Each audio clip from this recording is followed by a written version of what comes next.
The glitz and glam of Diddy's billion-dollar doll empire has always dazzled fans, but behind the scenes there's a darker, shadier side that's rarely ever talked about, known as the bad boy curse. This ominous phenomenon has caused a long shadow over Diddy's career and the lives of those around him too. Uptown Records started by Andre Diddy, Heavy, and Puffy.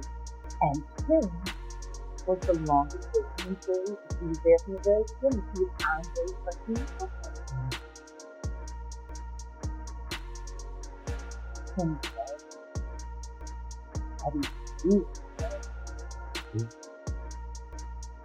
Andre Burrell said, the only two that Puffy and Al and Al. Heavy D was found dead, face down in heart attack. Andre Harrell, heart attack. Kim died from pneumonia, but there's the first coroner's report that said that she died. It was ruled a homicide, and they found toxins in her body to prove that she had been poisoned. You know, they have poisons that create heart attack and pneumonia-like symptoms. You want to know what they all had in common, though? The survivors and the late of Uptown Records, they were all writing tell-all. Andre was writing the book right before he died. Heavy D was working on a book before he died. Kim Porter was working on a book before she died.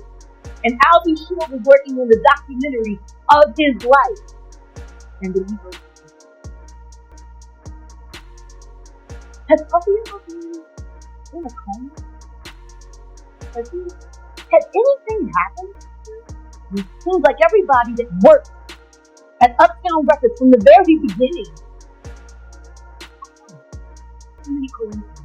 Many artists who once thrived under Diddy's Bad Boy Records have faced unexpected misfortunes, from legal troubles to financial ruin. The list of those affected by this so-called curse is long and unsettling. Artists like May Faith Evans and Craig Mack have all had tumultuous careers after parting ways with a label, raising eyebrows about the true cost of their association with Daddy. What's up, man? How you doing? Yo, I'm doing good, man. Reparations is getting closer and closer.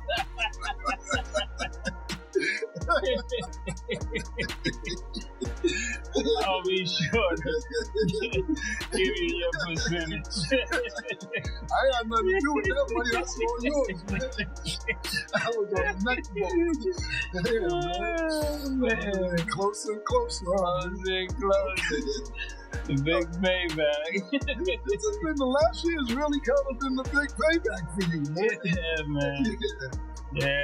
You kind of last week you went Destiny. Yeah, Destiny.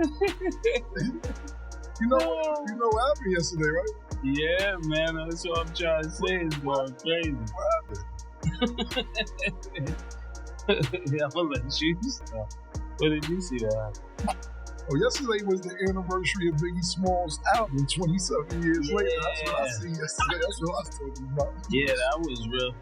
It's amazing that all of this would transpire on that day.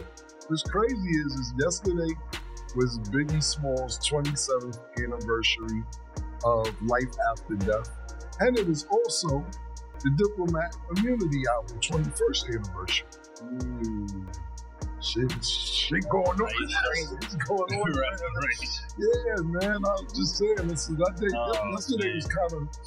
That's eerie, man. Yeah, that's the word I'm looking for. That was crazy. That's kind of crazy, man. I had no idea that, the internet lets you know, because I don't be knowing these dates from my albums or other people's albums, but they will remind you, man. That's all you see? I see helicopters off. Okay. It's a lot of things. Yeah. Well, I'm happy you guys are having a great day. Okay. So do you have a message to Anthony Davis that you'd like to say? Anthony Davis, the talk is good. the talk is perfectly good, but we're still waiting on you to take over the team and to make sure that the team make it to the playoffs. That's what all big dogs, paws, and alphas do. No Diddy, you know.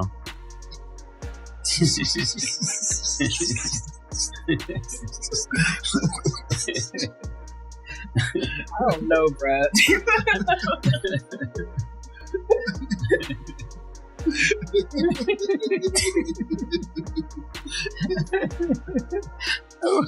Why did this sound extra funny? Like, I don't know who it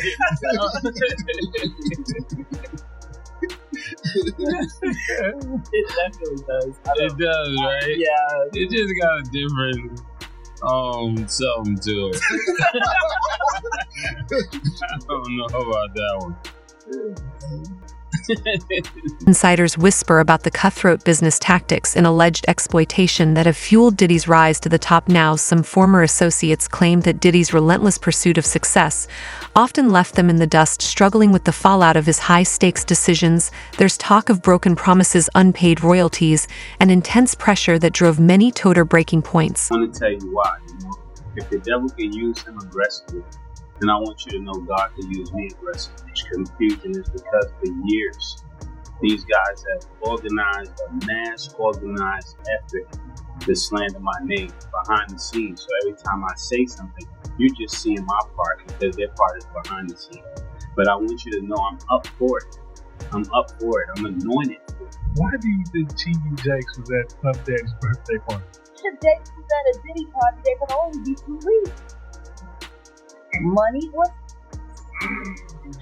That's all that happens with Diddy parties. Money and. So Mr. Mas and Betha are now coming out to expose Diddy's affair with T.D. Jake. It looks like Mace is done being silent about Diddy's true nature, and he just exposed Diddy big time. Allegedly, Diddy has been in a weird gay relationship with T.D. Jake for the longest time, and Mace just came out with some tea. But that's not all, because Mace is also accusing Diddy of allegedly forcing all his Bad Boy Records artists into freak-offs with him and holding their careers over their heads.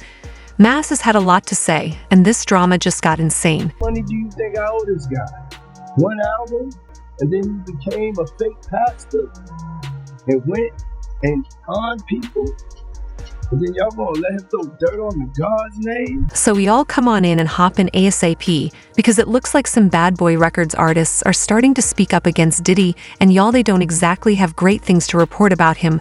I mean, Diddy is notorious for having treated his Bad Boy artists pretty badly. In a lot of cases, he either underpaid them, or he didn't even pay them at all. There are so many talks about things that he did to his artists, like Tanya Blown, who revealed that he forced her to record to 60 songs that she really didn't like, only to drop her as an artist and scrap her entire album.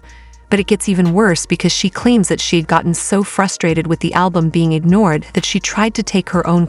So I was going through Splice samples and I found that